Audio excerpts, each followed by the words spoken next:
Halo semuanya, kembali lagi bersama saya Michael. Di video kali ini kita tetap akan membahas update market crypto. Bisa dibilang minggu kemarin atau mungkin minggu ini ya adalah minggu terbesar juga untuk crypto ya. Salah satu minggu terbesar tahun 2022 ini, banyak sekali event-event besar ya yang bukan positif, justru lebih karena negatif ya, crash, hack, dan lain-lain terjadi di tahun ini. Seperti itu ya. Kita bisa lihat perubahan harga untuk kripto, untuk Bitcoin, altcoin mengalami penurunan yang begitu drastis di dalam minggu ini saja.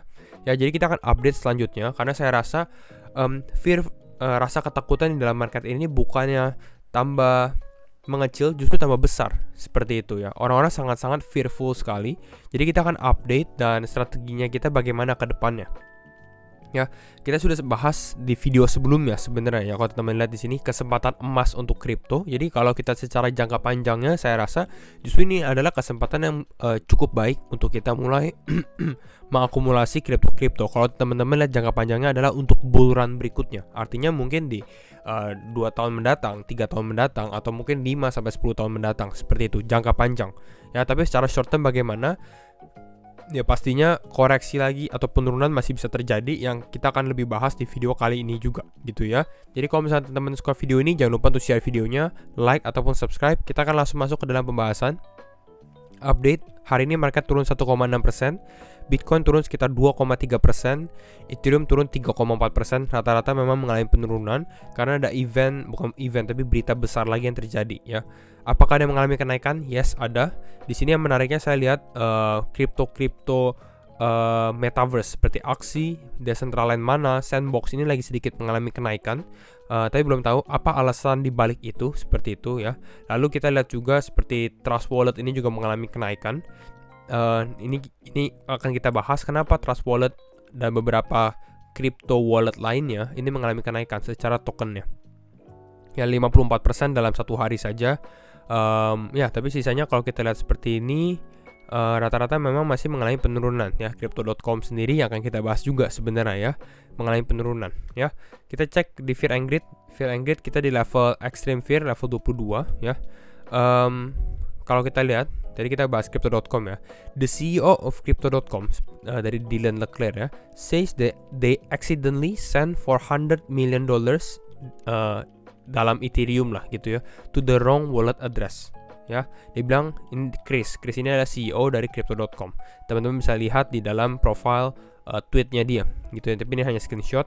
It was supposed to be a move to a new cold storage address. Jadi Ethereum ini harusnya untuk ke wallet ke cold storage addressnya Crypto.com, tapi di sana ke whitelisted external exchange address, yaitu kemana? Ke Gate.io ya. Jadi dia kirimnya ke Gate.io. Gate.io adalah salah satu exchange lagi. Jadi bisa dibilang salah kirim address gitu ya. Dan ya sebenarnya cukup besar. Kenapa? Karena ya $400 juta ya, walaupun di Ethereum ini tuh sangat-sangat besar sekali. Ditambah situasi market yang lagi seperti ini yang sangat fearful dengan FTX dan lain-lain, ini menimbulkan hanya drama exchange lebih lagi. Bisa dibilang seperti itu ya. Wildly irresponsible ya, sangat tidak bertanggung jawab, dan saya cukup setuju dengan hal ini gitu ya. Market lagi fearful, lagi ketakutan, ditambah fearful lagi, seperti itu. Menariknya di sini dia bahas lagi di sini Dylan LeClaire, oh my god ya, BitMEX is launching CRO ya, Crypto.com exchange token futures contract. Nah, kenapa dia bilang di sini seperti deja vu atau seperti mengulang? Karena kalau teman lihat di sini sebelumnya dalam beberapa hari lalu, BitMEX mulai listing FTT USDT perpetual contract futures. Artinya ini bisa di short lah kalau teman-teman mau short FTT atau short tokennya, seperti itu ya, karena pakai perpetual. Nah, dia juga list Crypto.com, dan teman-teman bisa lihat bukan masalah BitMEX doang, tapi ya di beberapa exchange dengan masalah ini ya, fearfulnya tambah kuat. Kalau teman cek Crypto.com punya token price, kita cek di sini, nah bisa kelihatan ya, ini dropnya luar biasa ya. Dalam hari ini saja turun sekitar 25%. Kalau kita lihat dari atas ini ya, 8 November sampai sekarang ini turun 50% ada kali ya, betul 53%, seperti itu ya. Itu yang terjadi. Walaupun di sini dia membahas beberapa klarifikasi bahwa sebenarnya ini Gate.io ini udah di whitelist Oktober 21, dan ini hanya FAT dan lain-lain, tapi tetap aja orang-orang lebih prefer untuk safe, dan saya cukup setuju dengan hal ini ya, apalagi kalau teman-teman semuanya kalau ada di exchange manapun, salah satunya mungkin Get.io atau Crypto.com, kita nggak bilang exchange ini akan seperti FTX, tapi ya lebih baik play safely ya, aman, daripada bingung, takutnya fundnya malah stuck seperti itu ya. Di sini ada yang bahas lagi, get your money off crypto.com immediately, atau sekarang. Dia bilang di sini, I have enough information from enough credible people. Jadi dia ada informasi dan dari orang-orang kredibel lah, bisa dibilang seperti itu ya. Tapi nggak tahu alasannya apa. Ya, tapi ya kalau kita lihat ada fearful seperti ini dan teman-teman ada funding yang cukup besar juga, ya lebih baik dipindahkan dulu kemana? Ya mungkin ke exchange lain ya, bisa dari Binance, bisa dari Bybit, ataupun tergantung teman-teman ya. Tapi kalau kita lihat untuk sekarang, sebenarnya kalau saya rekomend ya mungkin ya Binance ini masih oke, Coinbase ini tapi centralized exchange. Yang paling aman adalah pindah ke wallet-wallet decentralized ya, ataupun ke cold storage ya. Di sini kita juga saya lupa mention juga, kita sudah partner sebenarnya dengan Ledger ya. Ledger ini adalah cold storage untuk teman-teman store kriptonya aman gitu ya. Crypto investment saya juga rata-rata di dalam Ledger ini, jadi ya aman gitu ya dari semua exchange, kecuali kita mau jual kita baru transfer ke dalam exchange-nya. Selain itu ya dia berada di dalam network-nya sendiri. Seperti itu. Jadi teman-teman bisa lihat linknya ada di deskripsi. Kalau teman-teman mau beli Ledger, dia akan shipping dan lain-lain, bisa diatur. Teman-teman cek aja di deskripsi. Seperti itu ya. Kita lihat lanjut lagi. Nah, kenapa Trust Wallet naik? Ya, pertanyaannya. Trust Wallet naik karena di sini CZ tweet, Trust Wallet allows you to store your crypto yourself if you want your keys, your coin. Jadi key kita, coin kita, ya hampir sama juga seperti Ledger. Tapi Trust Wallet ini ya lebih ke arah mungkin nggak ada physicalnya lah gitu ya. Tapi kalau Ledger tuh ada. Ya jadi ini mungkin dengan seperti ini ya, seperti yang kita bilang sekarang tweetnya CZ itu seperti Elon Musk punya tweet. Dia tweet apa, mungkin orang-orang akan melihat tweetnya CZ seperti itu ya. Jadi ya kita lihat secara Trust Wallet sendiri naiknya 52%. Dan sebenarnya bukan hanya Trust Wallet, beberapa decentralized crypto wallet seperti ini, seperti Trust Wallet, yaitu juga mengalami kenaikan gitu ya. Ada SFP, ada C98 kalau nggak salah ya. Kita coba cek C98 di sini apakah dia mengalami kenaikan. Nah, naik juga. Kita bisa dari sini ya. Di saat yang lain turun dia naik 31%. Ini juga crypto wallet.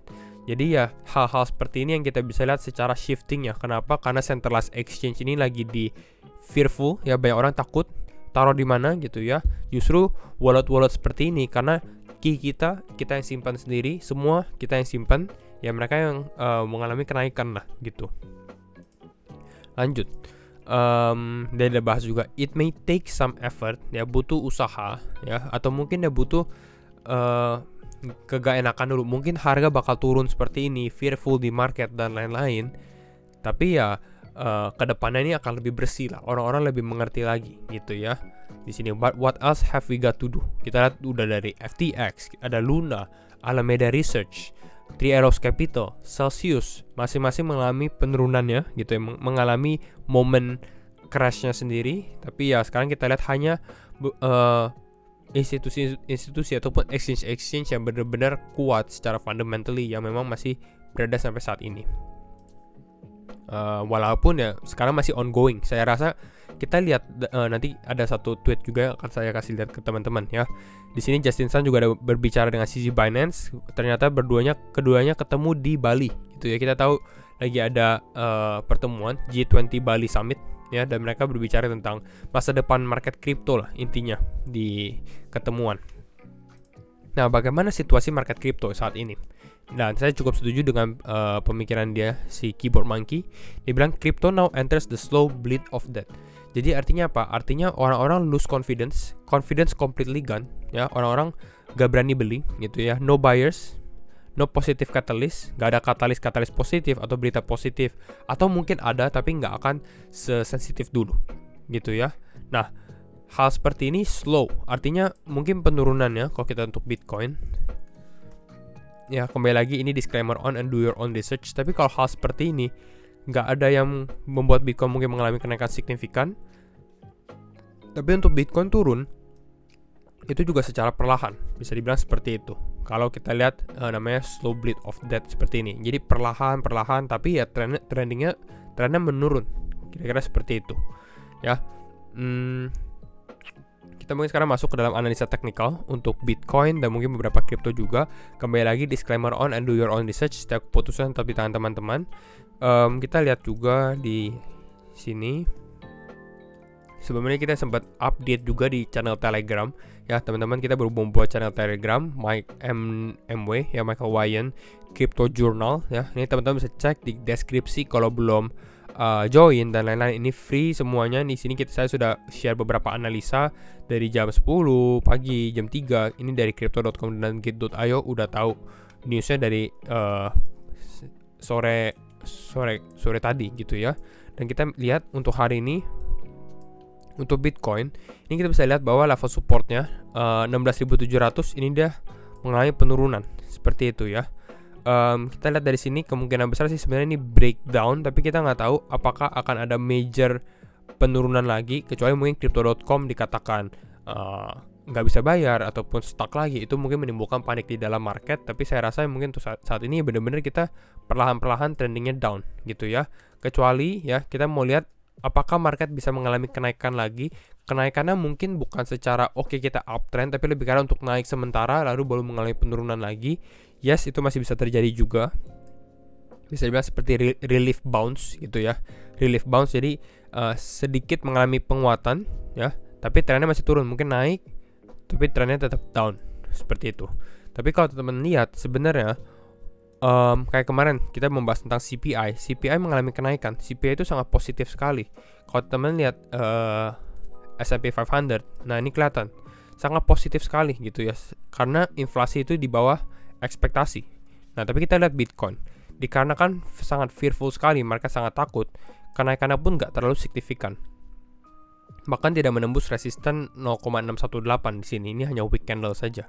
Ya, jadi kalau kita mau lihat untuk Bitcoin, mungkin dia harus breakout dulu dari garis resisten ini yang warna kuning. Coba break, kalau dia break bisa closing di atas sini, konsolidasi, mungkin bisa testing ke area berikutnya. Ini yang saya lihat untuk Bitcoin. Tapi mungkin kita lihat dulu secara weekly close dulu bagaimana, karena bentar lagi sudah ada weekly close. Hopefully weekly close bisa di atas level 16.700. Artinya kalau misalnya bisa di 16.700, ya mungkin market masih bisa bertahan, tapi tetap market ini masih fearful dan cenderung masih downtrend seperti itu ya kalau kita lihat. Mungkin kita bahas Ethereum juga. Ethereum ini juga tadi kita sempat mention pagi hari ya, Ethereum update di sini. Kalau teman-teman lihat, ini nggak bisa buka ya. Nah, teman-teman bisa lihat aja di Telegram dimana kita Ethereum update, dimana dia mau breakout atau breakdown di sini. Ya, kita sampai mention apakah Ethereum ini akan breakout atau akan breakdown. Kalau teman-teman lihat ya, karena dia konsolidasi dan ini kelihatan bahwa dia mulai breakdown di sini. Jadi ini harus hati-hati juga, secara trend ya cukup bearish juga kalau kita lihat seperti ini gitu ya. Dia mulai trending down. Secara target, kalau kita tarik garis seperti ini, bisa testing kembali mungkin ke level 1137 ya, ke level area ini kalau kita lihat untuk tren Ethereum. Jadi ya, ini beberapa hal yang kita bisa lihat, dan fearful di market crypto ini masih ada ya. Jadi itu dulu untuk update market crypto hari ini. Dan kalau misalnya teman-teman suka video ini, jangan lupa untuk share videonya, like ataupun subscribe. Dan sekali lagi thank you semua for watching, and see you in the next video. Bye bye.